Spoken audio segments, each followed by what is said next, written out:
one destiny. Understand and saving our fighting, fleeing, and freezing youth. What I'm talking about.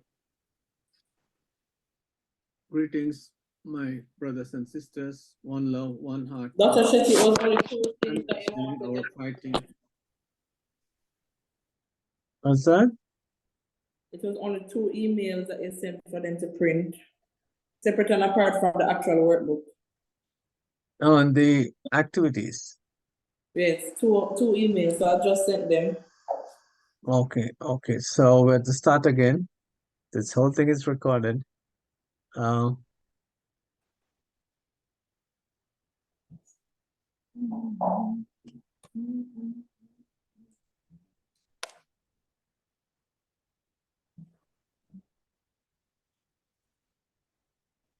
Fleeing and freezing youth.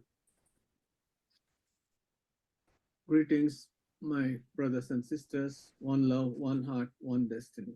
Understand and saving our fighting, fleeing, and freezing youth. What I'm talking about? I'm talking about understanding and saving Patricia, 14-year-old, from having panic attack in the bus because she was held up by gunmen in the same bus when a particular song was playing, and that song being replayed triggers her now. And it's about preventing Frank, a 16-year-old who had been bullied and assaulted, fighting the police and almost getting shot because he was grabbed by one of the cops who were in hot pursuit of some teen thugs, and it mistook him for one. And it's about preventing Sharon, an 11-year-old who is physically abused by her mother, taking a flight like a jet from her class and running onto the road and endangering herself. It's also understanding and saving Samuel, a 10-year-old who is sexually abused by his uncle, freezing in the class when a teacher who resembles his uncle talks to him. And frustrated, he also tried to kill himself. And it's also about saving ourselves because many of these children are traumatized, don't do well in school, become emotionally dead, and get into gangs, and could hold us up and shoot us if we resist. It is also about looking at the factors like poor parenting skills for psychosocial support, adverse childhood experience and trauma, unidentified and untreated mental disorders in youth, leading to a lot of social and psychological problems, as well as increasing risk of physical disorders, leading to dysfunctional child becoming dysfunctional adult and causing this lot of dysfunction in the society. So it's about saving the country declining into dysfunction. It's also about understanding how we get into that fight, freeze response. And let me start with the story. That is Johnny with his mother. And on the other side is his Aunt Ruth and cousin Maxine. They are picnicking in Hope Gardens, enjoying Jamaican food, listening to Bob Marley. And suddenly a lion escapes from Hope's and runs after them. And they get frightened. They cannot fight this big cat, and they take a flight. Johnny climbs a nearby tree and saves himself, whereas his cousin Maxine freezes behind the bush and hopes that lion doesn't smell her, see her, and eat her. So what's happening in their brains? This little red part called amygdala, I can call it Amy or Amigo, is the captain of the survival complex, and it takes over the whole brain, including prefrontal cortex, which is the center for thinking, planning, controlling, and executing. So Amy tells your lungs to breathe fast and heart to beat fast and muscles to get tense and ready to fight or to run. And thank God somebody came and retrieved the lion and saved the day. Everybody recovered more or less after a few days, but Johnny continued to have problems with sleeping, where he could dream about lion chasing him. He had problem with listening to any of the Marleys, and he got triggered when he was offered Jamaican food, which he used to love before, because that also triggers the memory of the event. And he also found himself being very edgy. Like you can see, he attacked his best friend who was trying to just ramp with him. Okay, so any input from any sensory modality can be a trauma reminder. So is anniversary dates, seasons, times of the day, and conditions like transition and loss of control. So they are not crazy, lazy, or stupid, but just traumatized. And Dr. D'Souza told you extensively about trauma and types of trauma and traumatic grief, where you not only are traumatized, but also lose some loved ones, can lead to onset of many psychiatric disorders and trigger onset of acute stress disorder or post-traumatic stress disorder. And when we look at the PTSD criteria of DSM-5, there are 8 of them, which include experiencing, re-experiencing, avoiding and numbing, negative alteration, cognition, mood, alteration, arousal and reactivity, need to be for about a month, causing significant functional dysfunction. And also that couple types, dissociative type, where you experience depersonalization and derealization, and delayed onset. So traumatic stress, on the other hand, is about survival in the moment or survival state. This can happen in those who fully meet criteria for DSM-5 PTSD, but also those who partially or minimally meet criteria for DSM-5 PTSD. So traumatic stress is about survival in the moment. An individual experience of the present environment as threatening to his or her survival, with corresponding thoughts, emotions, behaviors, and neurochemical and neurophysiological responses.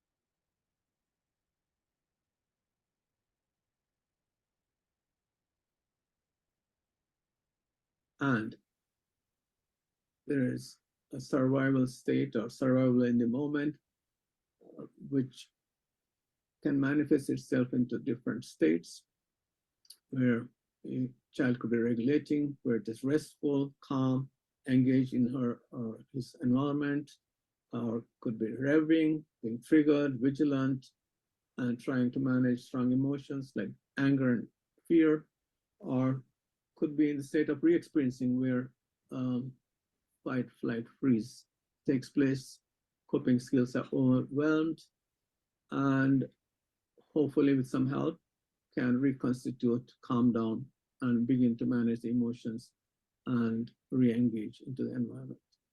And also, it is important to note that awareness, affect, and action can be different in different stages. Consider Robert. Robert is a 10-year-old boy with a history of severe physical abuse from his stepfather, long history of extreme and impulsive aggressive behavior. While on the playground at recess, another child made a demeaning comment about him, and without thinking, Robert lunged at him and continued to pound him in the face with his fist until security guard pulled him out. It's also important to know what could be happening in terms of his awareness, affect, and action. For example, he was in a regulated state when playing basketball, waiting for a pass on the net from his friend, is aware of where the friend was, and was excited to be part of the game, and also was waving arms, indicating for his friend to pass. And when another child on the court called him a girl, he got triggered and started revving, where his awareness was affected, did not remember anything clearly. He got into rage and had a clenched fist and froze in the middle of the court. And he went into re-experience stage where, in spite of children around him screaming, staff running to break him up, he was in a rage, pounding boys' face into his basketball court.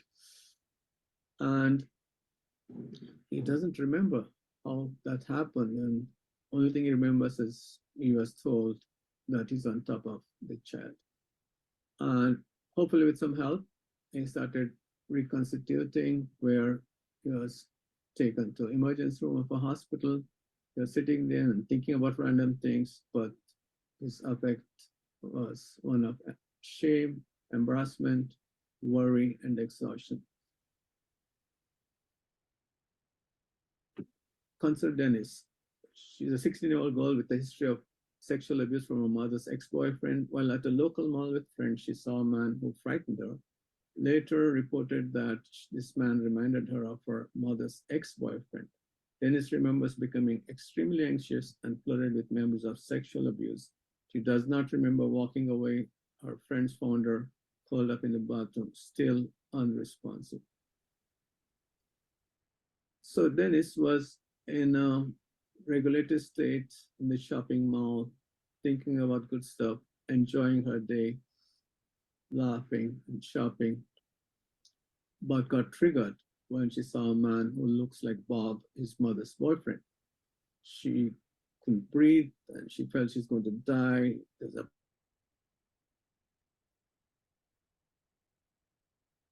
when she re-experienced, not sure, wondering what is happening to her. Will that person come and rape her? She was having flashbacks. The dread was written clearly on her face, and she was lying on the ground, frozen. And with some help from our friends, she started reconstituting, where she remembered her friends helping her. She was still confused and wondering she is safe, but a bit calmer and begin to move and deep freeze herself. And it's important to know how to prioritize our response to different stages of behavior. For example, if the child is regulating, restful, calm, and engaged, our job is to minimize triggers to prevent escalation. If the child is already triggered in a revving phase, is vigilant, having hard time managing anger and anxiety and such, it's our job to help regulate emotions. If, unfortunately, the child enters into a phase of re-experiencing fight, flight, or freeze mode, where coping skills are not working and child is struggling, our priority should be to contain the child and not to re-traumatize, keep the child safe. And hopefully with our assistance, child will start reconstituting and beginning to re-engage with the environment and manage the emotions better, but still we need to make sure that we give the child support and not rush the child. So it is important for us to check if the environment is safe, or is there a need for removing the child from the area to reduce noise and other stimulation. Remind the child that you're just there to help and keep them safe, and intervene as soon as possible. We ourselves have to be calm in that situation and stay neutral, or use short sentences to tell the child what to do, and a backup emergency plan just in case things don't work out.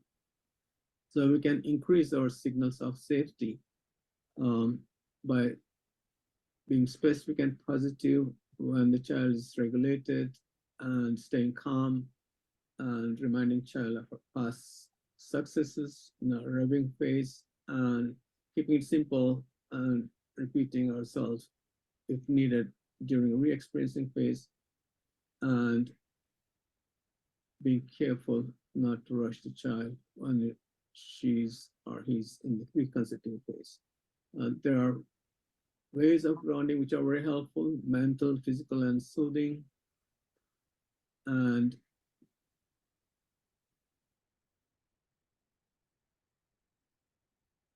we have to help the teachers and caregivers to handle their difficult moment and encourage them to take breaks and take care of themselves. It's important to appreciate these survival moments don't happen in isolation, they happen in school, family, and community. So we looked at evidence-based intervention available in 2010 when there was an invasion of Dudu's land or security incursion in West Kingston. And we're looking at group interventions because there are a lot of kids who are traumatized and needed help. And we found 3 of them: CBITS, cognitive behavior intervention for trauma in schools; SSET, support for students exposed to trauma; and bounce back and elementary school intervention for trauma. Helpful. And we took essential elements and we adapted, optionalized, and came up with intervention number 1, bounce back together, where we train the guidance counselors to train teachers, and in the family, parenting mentors to help the family, and in the community, youth workers and community health workers to help families. And this intervention typically is 6 sessions in group setting, 2 hours each, once a week. And what we did is we had the session on a Friday afternoon. They could read about it over the weekend and employ it in the classroom setting. Teachers employ this in the classroom setting as part of the everyday activity, not as an isolated intervention. But the guidance and counselors can offer the bounce back 1 intervention to those who are more traumatized, more impaired, and bounce back 1 has 6 sessions where you let them know what trauma does to them and teach them how to deal with by relaxation, belly breathing, relaxing muscles, visualization, help them to know how their thoughts and feelings and body sensations affect their behavior, give them coping skills to deal with upsetting feelings, and hopefully they'll have a feeling survival kit when they leave. Of course, if there is deterioration or severity which needs referral, please do refer. And there's bounce back 2, which is delivered by trainers, clinicians from Child Guidance Clinic, could be victim support services, guidance and counseling unit of Ministry of Education, and trainees are guidance counselors. Again, it's the 8 individual session, 1 hour each, once a week. Close collaboration with the caregivers is essential. And it has sessions to revise all that has been learned in Bounce Back 1, plus trauma narrative, as well as helping child to battle trauma reminders, keeping the child safe in the circle of safety, and making them optimistic about the future is so important. And what about natural man-made disasters? There's an intervention called Skills for Psychological Recovery, which can be given in a community setting. Of course, it has to be Jamaicanized like everything else. And to summarize, interventions bounce back together, teachers giving children skills and knowledge about trauma in the classroom setting on an everyday basis. Bounce back 6 sessions, once a week, given by guidance counselors to students, or parent mentors to parents, or community health workers and youth workers to the members of the community, children particularly. And bounce back 2, delivered by professionals, could be also some trained guidance counselors for next 8 weeks. But some children have more severe conditions like conduct disorder and so on, which need a long-term intervention like bounce back better, which is about 2 or 3 years. And of course, post-disaster psychological first aid and skills for psychological recovery are helpful. And we don't have to reinvent wheel. We can insert it in pre-existing programs. It's important to remember that it's not only children, but parents and teachers also need help. And sometimes they need individual trauma-focused intervention. So you might say this is a war to save our children. This needs an army of healers. But I say there is hope. For example, Senator Dr. Longmore, president of JPA, in collaboration with JPES, that is Jamaica Psychological Society, Ministry of Health, Education, launched an intervention called Mental Wellness Now. In a very short period, she managed to get 24 psychologists to go to 45 schools and reach 1,000 children and give them idea about mental wellness and skills to improve their mental health.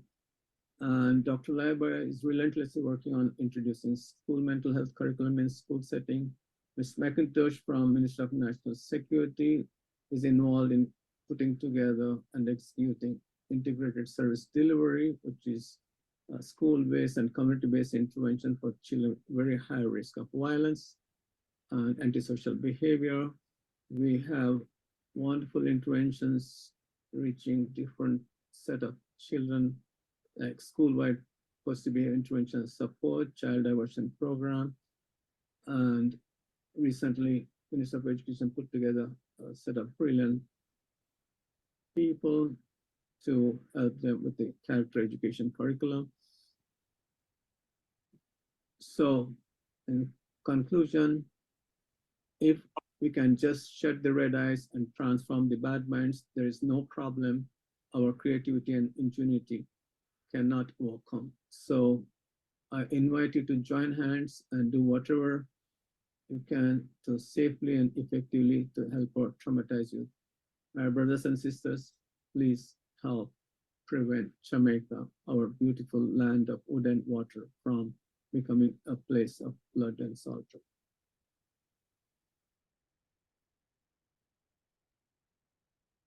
All right. Dr. Ross Brown, can you please lead with the couple things we focused on last session, particularly the idea about what trauma is, what it can do, and the deep breathing and progressive muscle relaxation.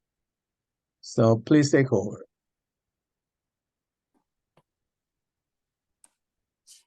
Hi, Dr. Shetty. Yes. So we learned about trauma, the fact that trauma can affect anyone and in various ways, and the children especially can display different behaviors as a result of being affected by trauma. We also learned about the amygdala, and that it is responsible for our response, mainly responsible for our responses in terms of fight, flight, fright, or freeze in response to trauma. Going forward from the trauma, there are many things that can trigger memory. There are many things that can cause us to go back to the experience, and it can come in various forms, very similar with it, whether the visual, auditory, gustatory, olfactory, and other things as well can trigger memories of traumatic experiences. In order to prevent maladaptive behaviors in response to trauma, there are certain techniques that we can use when it is that we are remembering or think that we're going through reliving or re-experiencing the traumatic event. Two of the techniques that were shown to us were deep breathing technique. And there's this misconception that whenever we're taking deep breaths, we are to use our chest, and our chest is to come, but actually deep breathing comes from below the abdomen. And so to ensure that we're doing the technique properly, one hand can be placed on the chest, one on the abdomen. And when you are taking the deep breath, ensure that the hand on the chest doesn't move, which would indicate that you're not using your chest, but you're using your belly. Let me stand up to see if you get a better view. Are you seeing me? Is this better? We are seeing you. Okay, right. So the deep breathing is when you take a deep breath in, this hand is what should come out because we're pulling up, and then exhaling it should go back in. So an example is take a deep breath in, exhale, and each deep breath can be held for about 5 seconds, so you can count with it. So deep breath in, 1, 2, 3, 4, 5. Exhale, 1, 2, 3, 4, 5. And that can be repeated for several times during the day, and it helps in terms of relaxing, getting your mind off of the traumatic experience. Another technique that we had learned was in terms of progressive muscle relaxation, and that is most effective in a sitting position where you sit, relax, and we're going to move its head top to foot bottom technique. When seated, your hands you hold on to the base of your chair, and we are going to tense our muscles starting from here all the way down to our feet. So you hold on to your chair silently, and we start with the muscles of the face, tense really tight,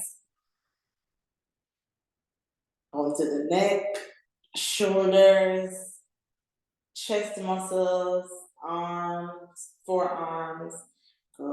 Grip the chair tightly, abdomen, down to your hip, your thighs, squeeze tightly, pushing your legs down into the floor, and you hold.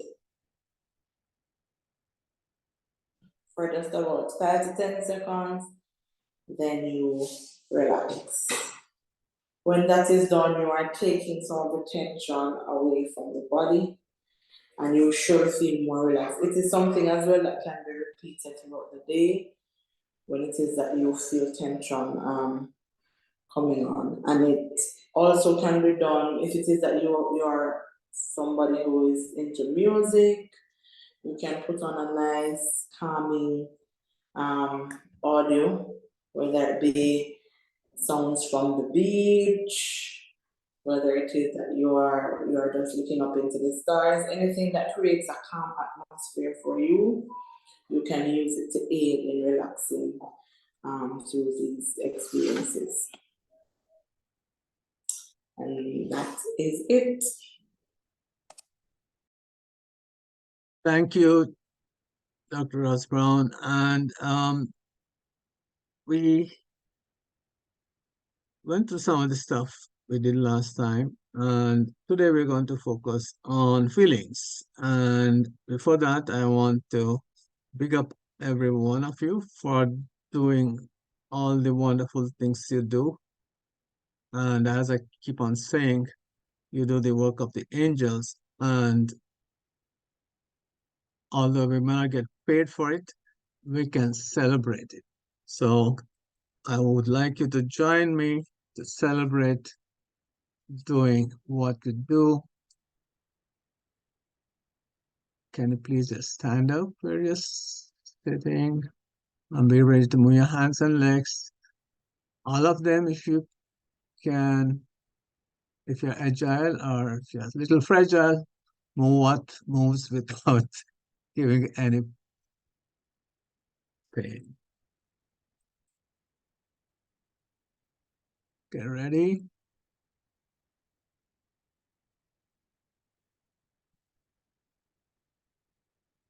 1, 2, 3, 4, 5, 6.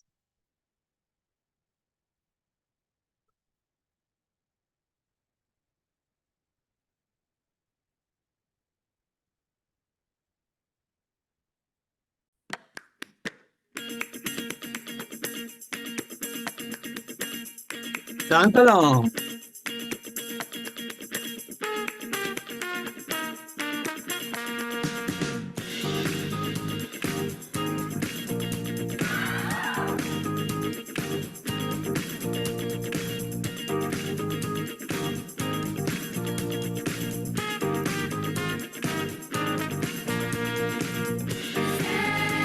Celebrate good times, come on.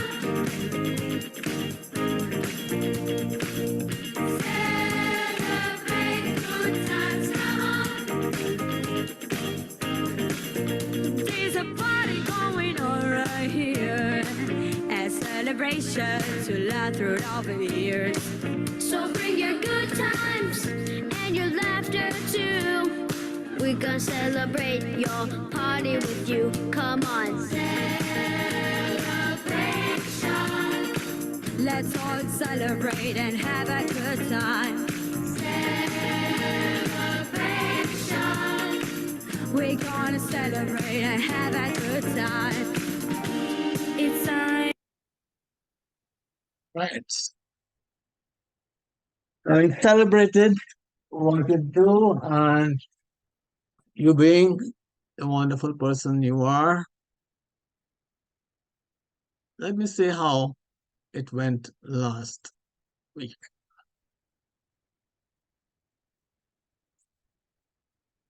Dr. Osborne, if you're a teacher, what you would say? Yeah, I think last week was a great introduction to the program. Definitely with the techniques. I think we had enabled the teachers to be able to, one, get themselves to relax when it is that they're feeling a bit tense in any situation, as well as to assist any child or children who may be experiencing any traumatic event, or who had experienced any traumatic events, help them to relax. Even in situations outside of trauma, whether it be an exam situation, they can employ those techniques to get them to relax and focus on their work. But overall, it was a great introduction, and I believe we're all looking forward to the other weeks ahead. Okay, perfect. So we will ask them if how did the practice went, although we are aware that they did not get the handouts to be exhibited on the walls of the class on time, but we could make it up this week. So we're going to just go through quickly, which we have gone through already with the video we played a while ago about what we did, and we'll go through what we're going to do today, which is more exciting because there's nobody out here who never had feelings, all kind of feelings, strong feelings, pleasant feelings, and such. All right, so we're doing bounce back together, and when Mrs. Curtis gets referrals from you all, teachers, of the students who are more traumatized and exhibiting more internalizing behavior like sadness, tearfulness, anxiety, or externalizing behavior like anger, aggression, then she will have them in a group and they'll bounce back one. Basically, the idea is to help them to overcome the stress, post-traumatic stress in many cases, as well as address the problem which come nervousness, being withdrawn, isolated, feeling in low mood, acting out in school, impulsive and risky behavior, not learning well, not relating well to others. And so bounce back together is what we all do. in every classroom, every day at different times for all students, and bounce back one is what the guidance counselor does in 6 group sessions once a week for those who are referred to her. And here we are. We're going to go through thoughts, feelings, and body sensation and how it affects the action, what we call cognitive behavior therapy approach, where we appreciate the connection between what you're thinking to what you're feeling and how you behave, so that we can change what we think, basically challenge those negative thoughts we call ants, automatic negative thoughts, which just pop up in your head, whether you like them or not, whether you want them or not, and how we can stop them, change them, so that we can have better emotions, positive emotions, and less distressing emotions like nervousness and anger and agitation and so on, as well as help us to behave better with each other and feel pleasant and help us to avoid locking ourselves into a corner. So it's about noticing your thoughts, challenging ones which are harmful and problematic, and helping to relax your bodies, because intense thoughts cause negative feelings which have an impact on your body. And we did go through 2 activities, the deep breathing and muscle relaxing, head top to foot bottom is it, so that we can feel better, as well as when it comes to doing something, we can always stop, think whether it's right thing to do, wrong thing to do, what can happen if I do A or B, and do what is best and the right thing to do. So in other words, this is just a picture of the automatic negative thoughts and how we're going to question it by asking if there's any other way to look at the same situation. What is the proof that what you think is true? And if there's any other way somebody else would look at the same situation. And if somebody else, like your best friend, is in the same situation, what advice would you give that person about the same situation and same thought? And to question whether it's just somehow think about it or it's actually true and fact. And that could help us to know whether this whole thought is helpful or not, and come up with more realistic and optimistic thoughts, which can help us to feel better and behave better. Okay, as I mentioned, if somebody is in crisis, suicidal, or ongoing abuse, we need to refer them and so on. But I would like you all to choose a special name for yourself, just to give you a taste of how that one word behind your name can make a difference, because many times we act in accordance to what we think we are, what we label ourselves as we are, and our kids have been labeled many times negatively in many ways. So it is important to have a special name for each child, if possible, in a class. So, and they can choose that word, and it can be rhyming with their name or not. So Miss Williams could become wonderful Miss Williams, and Dr. Ross can become, you choose the word which could go with your name, Dr. Ross.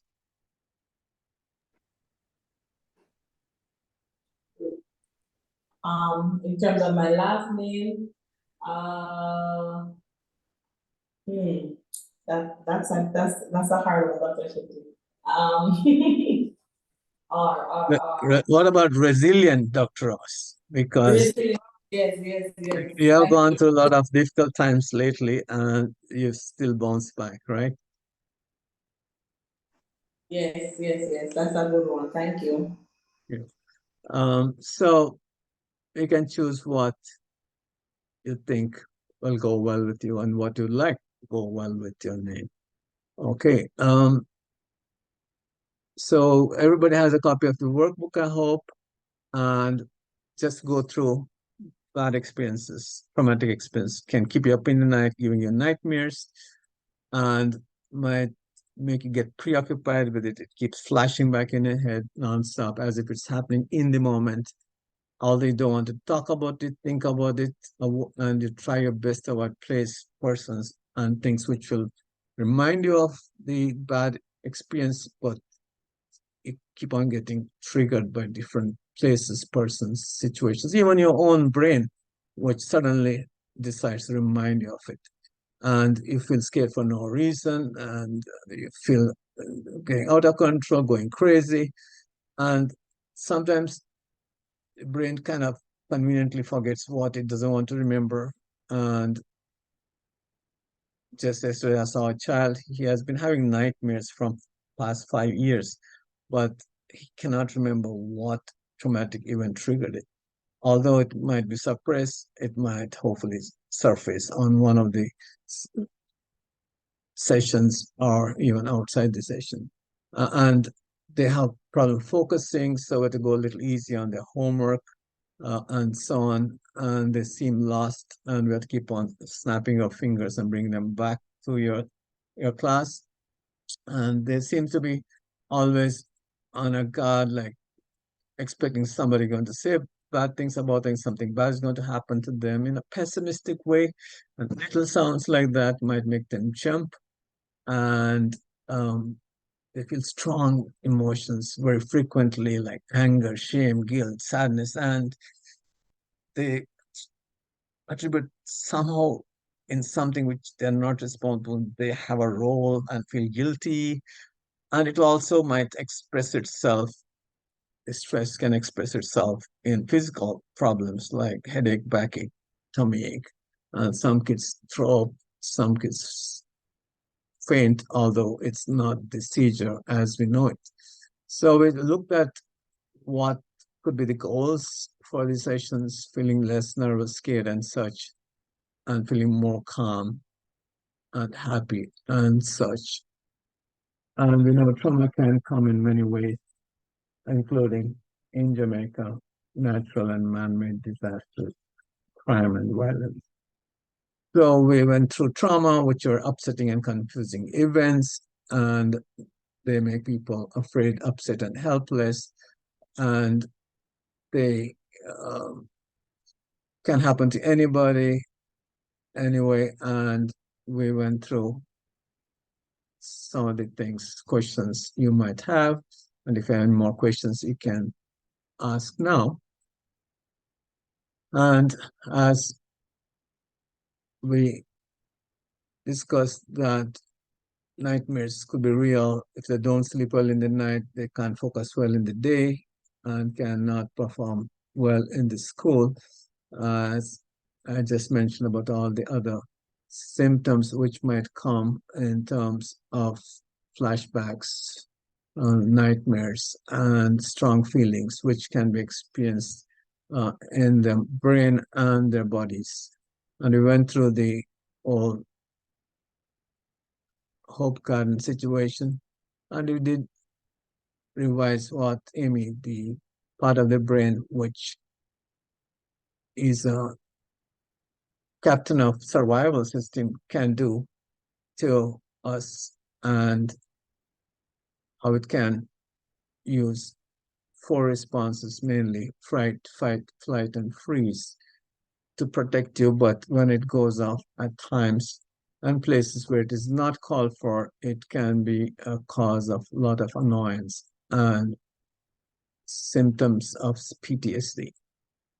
All right, so we also went through relaxations, and if you want, you can change from head to foot bottom to relaxing and tightening individual muscle groups. Like, for example, you can tell the child to hold a lemon in each hand and squeeze it and squeeze it and squeeze it and let it go, and relax your hand muscles, as well as pretend that you're lifting weights, and you can lift it above your shoulder so that you can tighten your shoulder muscles And you can also push your belly button with a finger to your back and tighten your tummy muscles, as well as you can pretend to be kicking a bucket in front of you and hold your legs up in the air to make your leg and thigh muscles tight. And we did go to belly breathing. I don't want to revise it at this point, but let us talk about going to a safe place. Right? Please close your eyes, or you can look down if you're not comfortable closing your eyes, and take a few minutes to think about the place. It can be real or it can be imagined, where you feel very safe, calm, and happy. You can tell your teacher once you have safe place in mind. Remember, you are the students in this session, and you'll be saying same things to your students. So you get your first-hand experience of this intervention. And you can draw a picture of your safe place on the paper in front of you, and you can add some details as you can show what you see, hear, smell, taste, and feel when you're in that safe place. Do it now.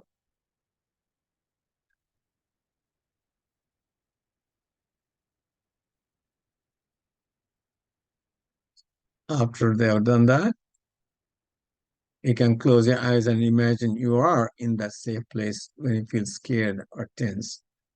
When you think about your safe place, remember all the details that you have, what you saw there, heard, smelled, tasted, and felt.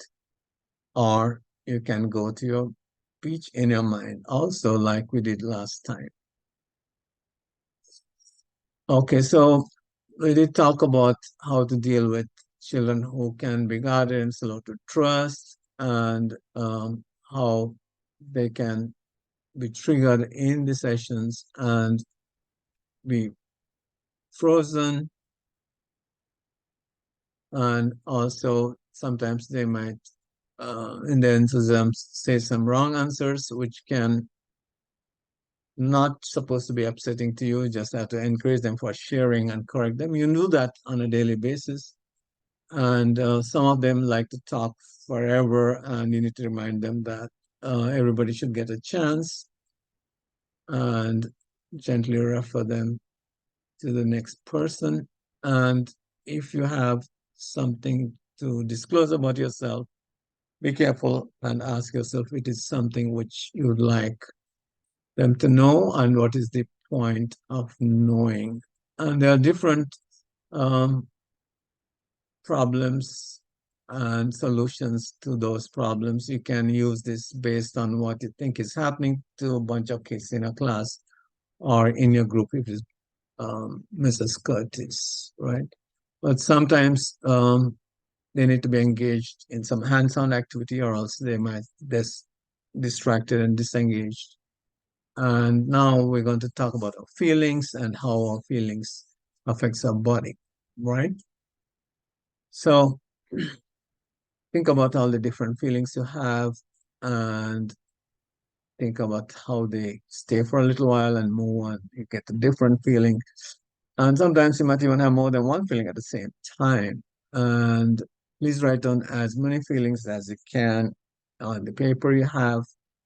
And you can put a color next to each feeling to describe that feeling. And here on the screen, you see we have red for anger, and actually we have red for afraid too. In fact, anger and anxiety are two sides of the same coin, and they're both survival emotions and are very strong. So they are difficult to handle, and they tend to have significant impact on your body, because you have to get ready to fight when you're angry and get ready to run when you're afraid, when you're being really threatened by a lion in the jungle. So I would like you to remember the feelings and colors you are listed on that other page, and you're going to use those colors now to show where in your body you feel these feelings. And don't have to do all the feelings, just the main ones which are important for you, and just to get an idea where you feel these feelings, you might even like to close your eyes and imagine having that feeling right now. Where do you really feel these feelings? Please color in the place on your body where you experience these feelings, and tell your teacher what it feels like. Is it like a pumping experience, a painful experience, or whether you feel it like a tingling or shaking? And in fact, this is how our body is telling us about our feelings. Let's look at anger. Anger, typically, you can feel it in your head. You can get angry thoughts, and you can feel it in your chest, where you might have difficulty breathing, and you might feel it in your heart, where your heart keeps pounding. You might feel in your muscles getting tight. Your hands might shake. You might feel sweat a lot.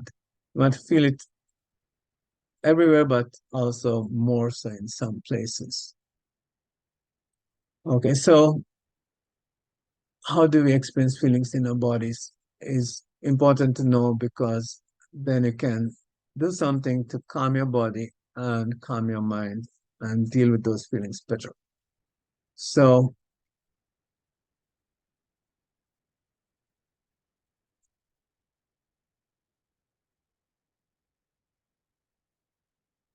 anybody can volunteer to choose any feeling you have in your diagram and share with the group what is the feeling and where do you feel it and how do you experience it? How does it feel? Okay, so these are some ways different feelings can manifest. You have, say, anger, throbbing in the head, heavy eyes, tingly nose. You feel your face is on fire. You might clench your jaw. You might even have bad taste in your mouth.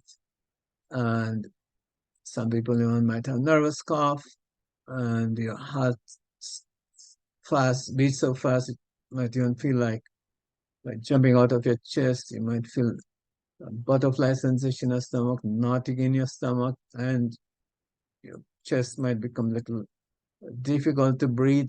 You have a clenched fist, like you want to box the person down, and you might even have sweaty palms, as well as some might feel like tingling sensation, and they might even feel unsteady on their feet. Now let us look at making faces. Good way to tell somebody's feeling is about looking at how the face looks. Now, please draw the feelings in the circles to show how we express our feelings on our faces. And the last two circles are blank, and you can use any feeling and express it on those circles as a facial expression. Next concept we want to discuss is how we can rate our feelings, how strong it is or not so strong it is. It could be, feeling could be just a little bit, and other times it could be overwhelming, like it's going to explode or burst. And it could be good, pleasant, or a distressing feeling also, like nervousness. Now, let us look at what feelings you're having right now and how would you rate it. If you don't have any feelings, it's 0. Feel a little bit relaxed or anxious or happy, that could be 2. And think about a situation where you might feel the same feeling very strongly. Like if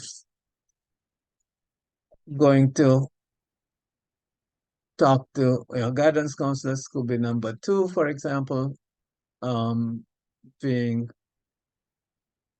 in for some trouble with your parent or your teacher, having done a mistake could be number 8, or if you're afraid of getting physically punished, it could be number 10 also. So that's how children can grade their feelings and what you can do to reduce a negative feeling when it is high to low. And obvious answers could be what you learned so far, which is to do the breathing, to do the muscle relaxation, and think about safe place. Now we're going to make a song about anger and fear. So, do you know the song? If you're angry and you know it, clap your hands so we can sing the same song in the same tune using these words. Dr. Osborne, you want to chime in? Sure. If you're angry and you know it, count to 10. If you're angry and you know it, count to 10. If you're angry and you know it and you don't want to lose it, if you're angry and you know it, count to 10. If you're angry and you know it, breathe deeply. If you're angry and you know it, breathe deeply. If you're angry and you know it and you don't want to lose it, if you're angry and you know it, breathe deeply. If you're angry and you know it, walk away from trouble. If you're angry and you know it, walk away from trouble. If you're angry and you know it and you don't want to lose it, if you're angry and you know it, walk away from trouble. Thank you. Thank you very much. So, hopefully we will have a feeling survival kit where when we feel sad, scared, mad, or worried, we have some things we can do to feel better. And what are some things you can tell yourself that would make you feel better? What are some things you can do to or say to feel better? Please make a list of them, and that is your survival kit. Congratulations, you just made your own feeling survival kit. And you can cut out the items from your list and place them in a special box, bag, or a toolkit. And take it with you so that next time you feel very upset, you will remember what to do. And colleagues, teachers, remember, you need to play. If you don't play, you will pay. Your pressure will go up, your sugar will go up, the stress will go up. So while you're supporting the child, please support yourself. Thank you very much.